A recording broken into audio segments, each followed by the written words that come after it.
2 Corinthians chapter number 1, verse number 20 says, "For no matter how many promises God has given to us, they are all answered.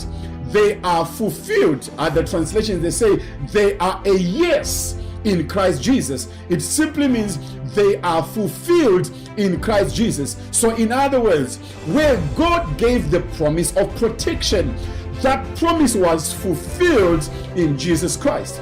Where God gave the promise of healing, that promise was fulfilled in Jesus Christ. Where God gave the promise of peace, that promise was fulfilled in Jesus Christ.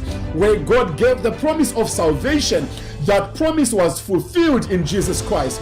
Where God gave the promise of deliverance, that promise was fulfilled in Jesus Christ.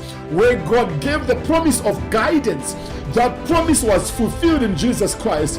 Where God gave the promise of His presence, all that was fulfilled in Jesus Christ. For no matter how many promises God has given us, they are a yes in Christ Jesus. They are answered in Christ Jesus. They are fulfilled in Christ Jesus.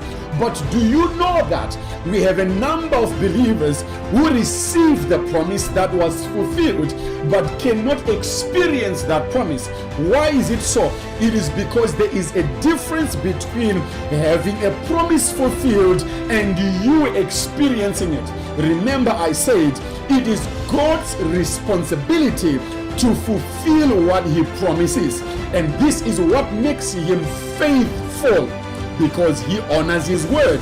God is not a man that He should lie, nor is He a son of man that He should change His mind. Will He speak and not act?